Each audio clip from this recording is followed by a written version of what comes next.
ଆମର ପଞ୍ଚାୟତ ଏବଂ ପୌର ନିର୍ବାଚନ ଆଗାମୀ ବର୍ଷ ପ୍ରଥମ ଭାଗରେ ହବାର ଅଛି। ତେଣୁ ଆମର ପ୍ରିପାରେସନ୍ ପାଇଁ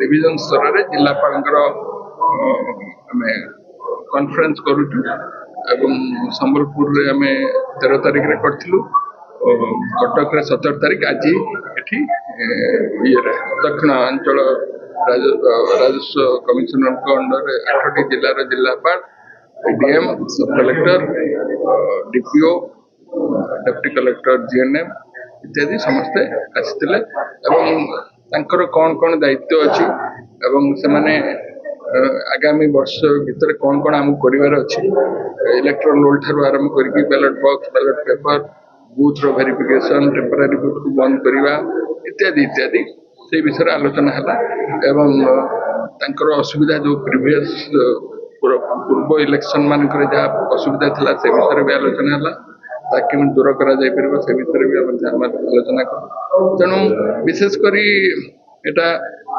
समस्त गोटे जनवाई आम निर्वाचन ये जाऊे टे सजग रहा जहाँ जहाँ कम अच्छी टाइम लाइन भीतर समाप्त करिया। सर एप्रिल सेंसस भी स्टार्ट होचे एका संगे प्रतिजक कार्यक्रम चलिबो कि माने बेसी दायित्व रहबे ताहा मोटर बेसी दायित्व नै देखंतु सेंसस तो सेंसस रो दीटा ऑपरेशन अछि, गोटे हला हाउस लिस्टिंग, गोटे हला पॉपुलेशन काउंट। पॉपुलेशन काउंट आसंता वर्ष फेब्रुआरी मासरे हबो, ए एप्रिल मासरे हाउस लिस्टिंग ता हबो। सो आम देखू कारण से ही अधिकारी जदि सेपटे भी एनगेज थे आम देखू आम कम करने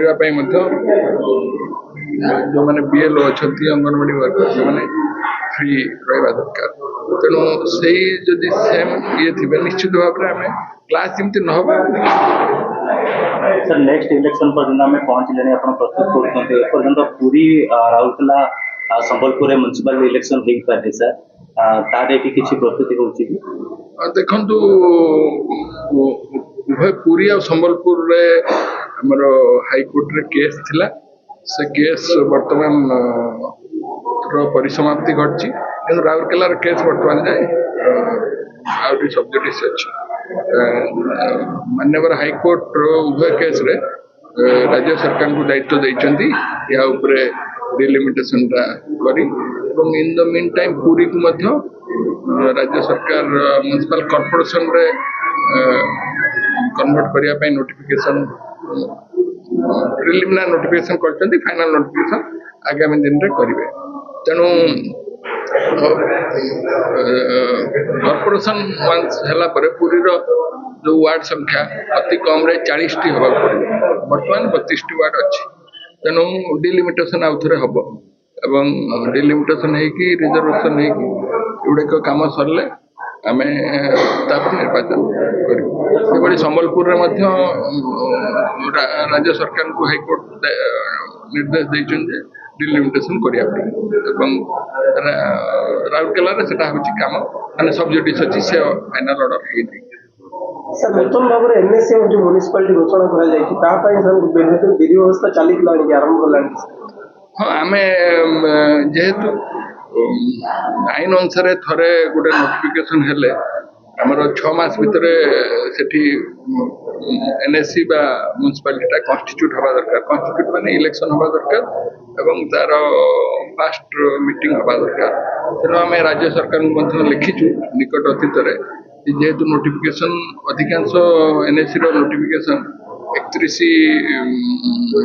डिसेम्बर रे होईची, तेणु आमको 30 जून भितर एगुड़ाक सब कम कंप्लीट करा पड़ो।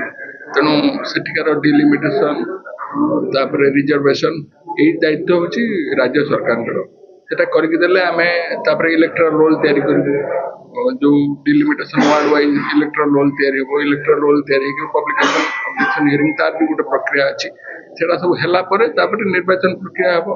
सर ग्रेटर ब्रह्मपुर जो गुड़िक मिसुची 14टी पंचायत मिसुची सर से गुड़िक जेहेतु पंचायत सरपंच मैंने अच्छा से कम करेंगे सर से प्रस्तुत रहा ना देखो बर्तमान जाए खाली ब्रह्मपुर न भुवनेश्वर केत गुड़ाक पंचायत गाँव गुड़ाक मिशुं, पंचायत भी फुल भी मिशुं।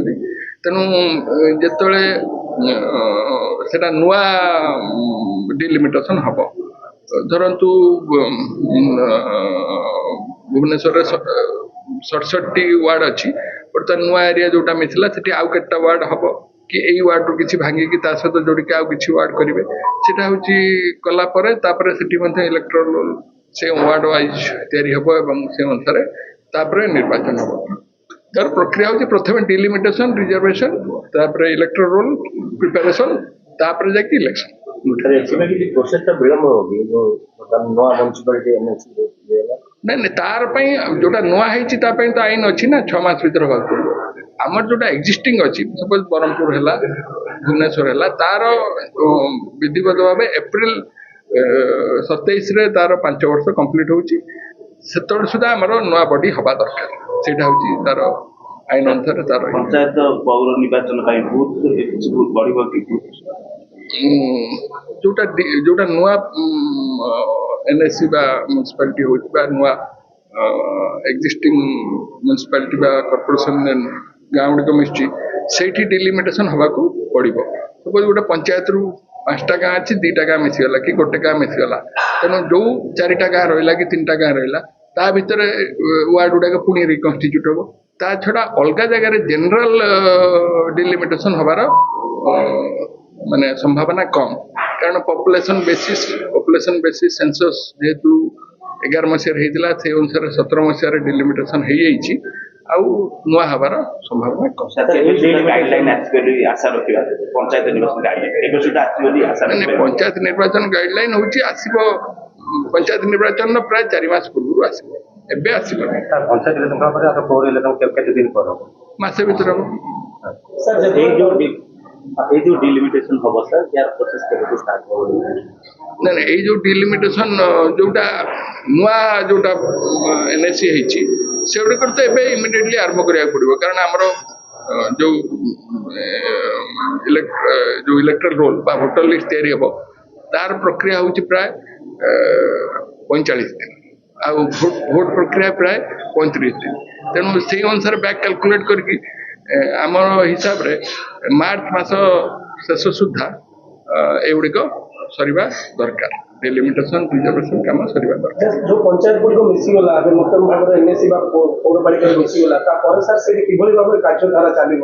କିଏ ସେଠି ନା ଯେଦିନ ପର୍ଯ୍ୟନ୍ତ ଇଲେକ୍ସନ ହେଇନାହିଁ ସେମାନେ ରହିବେ, ଯେବେଠୁ ଇଲେକ୍ସନ ହେଇଯିବ ସେମାନେ ତ ଅଲରେଡି ନୋଟିଫିକେସନ ହେଇକି ମିଶି ଯାଇଛନ୍ତି, ସେମାନେ ବି ନିଜେ ତାଙ୍କର ରିଜଲ୍ୟୁସନ କରିଥିଲେ ପଞ୍ଚାୟତରେ ଯେ ଆମେ ମିଶିବୁ ଏଇ ପୌର ସଂସ୍ଥାରେ, ତେଣୁ ସେଇ ଅନୁସାରେ ଯେବେଠୁ ନୂଆ ନିର୍ବାଚନ ହେଇଯିବ ସେବେଠୁ ସେମାନେ ମିଶିଯିବେ।